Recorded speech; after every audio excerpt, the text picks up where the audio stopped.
Shalom, kita kembali berjumpa melalui channel ini. Kiranya channel ini menjadi berkat bagi Anda semuanya. Kita akan bersama-sama membahas satu tema, selingkuh adalah dosa. Salah satu penyebab kerusakan dan ketidakharmonisan keluarga adalah perselingkuhan. Salah satu penyebab perceraian tertinggi di dunia adalah perselingkuhan. Perselingkuhan tidak boleh terjadi. Kenapa? Perselingkuhan sesuatu yang dibenci oleh Tuhan. Perselingkuhan sesuatu yang ditentang oleh Tuhan. Karena di dalam firman Tuhan ada dasarnya. Dasarnya ada banyak di dalam firman Tuhan. Tetapi saya mengambil beberapa bagian saja. Di dalam Ibrani pasal 13 ayat 4 mengatakan, hendaklah kamu semua penuh hormat terhadap perkawinan, dan janganlah kamu mencemarkan tempat tidur, sebab orang sundal dan penjinah akan dihakimi Allah. Ini dia saudara, Tuhan berkata ketika terjadi perzinahan, perselingkuhan, maka Tuhan akan menghukum, menghakimi engkau. Hati-hati saudaraku. Yang kedua di dalam Markus pasal 10 ayat 6 sampai 8. Sebab pada awal dunia Allah menjadikan mereka laki-laki perempuan, sebab laki-laki akan meninggalkan ayah dan ibunya, bersatu dengan istrinya, sehingga keduanya itu menjadi satu daging. Demikianlah mereka bukan lagi dua, melainkan satu. Artinya pernikahan sesuatu yang kudus, pernikahan sesuatu yang dibentuk oleh Allah. Maka setiap pasangan tidak boleh selingkuh, tidak boleh bercerai. Karena apa yang dipersatukan oleh Allah tidak boleh diceraikan oleh manusia. Di dalam Markus pasal 10 ayat 9, karena itu apa yang telah dipersatukan Allah tidak boleh diceraikan oleh manusia.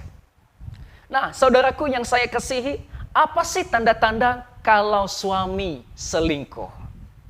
Ya, bagi istri, apa sih tanda-tanda kalau suami Anda selingkuh? Yang pertama, dia menggunakan ponsel itu secara diam-diam, atau dia mengubah password handphonenya. Ya, dia telepon di toilet, ya, di samping rumah, dan dia juga mengubah PIN atau password HP-nya. Anda tidak tahu. Nah, ini bahaya saudaraku yang saya kasihi. Yang kedua, susah dihubungi. Yang ketiga, kehidupan seks berkurang. Yang keempat, pengeluaran yang tidak jelas, keuangannya tidak jelas. Yang kelima, keintiman berkurang atau komunikasi berkurang. Yang keenam, suka berbohong, ya. Yang ketujuh, pulang kerja terlambat.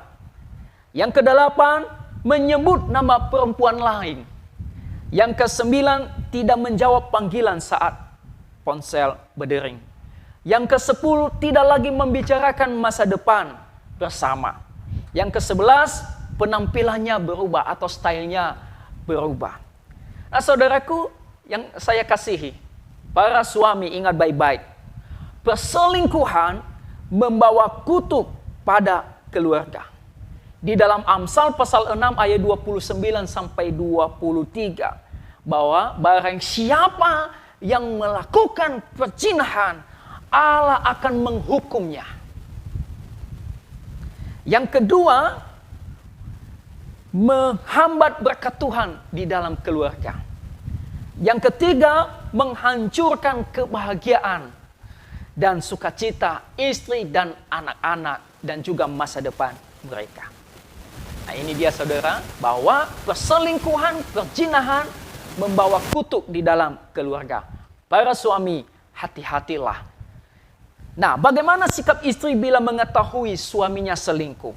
Walaupun ini tidak mudah saudara. Ada beberapa poin. Yang pertama, istri-istri yang Anda lakukan yang pertama, mohon pimpinan Roh Kudus agar ada kekuatan menghadapi pergumulan dalam rumah tangga Anda. Kalau Anda berjalan sendiri, kalau Anda mengatasi sendiri, Anda tidak punya kekuatan. Mintalah pimpinan kuasa Roh Kudus. Yang kedua, ini yang penting. Doakan suamimu. Walaupun berat, walaupun sulit. Tetapi coba doakan dia. Karena di dalam firman Tuhan mengatakan, doa orang benar sangat besar kuasanya. Yang ketiga, memperbaiki apa yang salah. Ya, apa yang kurang selama ini di dalam diri Anda. Yang keempat, jangan banyak bicara. Kenapa? Kalau Anda terlalu banyak bicara, suami juga agak terganggu. Sehingga ketika dia pergi keluar sana, dia melihat ada wanita yang lain yang tidak seperti istrinya di rumah yang bawel. Yang kelima, lakukan kasih seperti yang dilakukan Yesus. Artinya jangan membenci, walaupun ini berat, walaupun ini sulit. Tetapi lakukanlah kasih. Kasih mengubah segala sesuatu. Kasih membawa sukacita. Kasih akan menghadirkan damai sejahtera. Walaupun sekali lagi ini tidak gampang. Yang keenam, selalu ingatkan suami akan Tuhan, supaya dia berbalik kepada Tuhan. Para istri, yakin dan percaya, suamimu akan diubahkan Tuhan.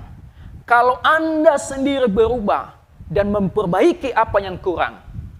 Mungkin selama ini Anda kurang berdandan, kurang rapi, mungkin kurang senyum, ya, kurang perhatian, kurang peduli, cuek, ya, sibuk dengan gadget dan lain-lain. Coba perbaiki itu. Lama-lama suamimu akan diubahkan. Nah, para suami-suami, ingat baik-baik. Bagaimana cara Anda, ya, atau cara suami menghindari perselingkuhan. Yang pertama, sadarilah para suami bahwa perselingkuhan adalah dosa yang dibenci oleh Tuhan. Yang kedua, sadarilah para suami, perselingkuhan tidak membawa kebahagiaan yang sejati. Yang ketiga, ingat para suami, cinta mula-mula waktu pertama bertemu dengan istrimu. Ya, perhatikan perasaan istrimu yang sudah terluka. Perhatikan perasaan anak-anakmu yang sudah terluka. Yang keempat, ingat para suami, janji suci yang pernah diucapkan di hadapan Tuhan dan juga pendeta. Yang kelima, ingat para suami, masa depan anak-anakmu.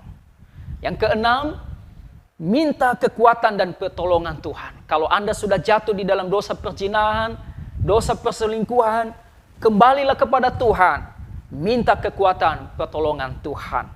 Yang ketujuh, para suami-suami, luangkan waktu berdua dengan istri untuk saat teduh, untuk quality time, untuk makan bersama, untuk jalan-jalan, mengingat masa-masa dulu. Yang kedelapan, ingat para suami, selalu membicarakan masa depan anak-anak. Itu yang lebih penting dibandingkan yang lain. Kiranya firman Tuhan ini, renungan ini memberkati Anda semuanya. Tuhan Yesus memberkati. Tetap jaga keharmonisan keluargamu agar anugerah Tuhan, agar berkat Tuhan melimpah di dalam kehidupan keluargamu masing-masing. Shalom, Tuhan Yesus memberkati.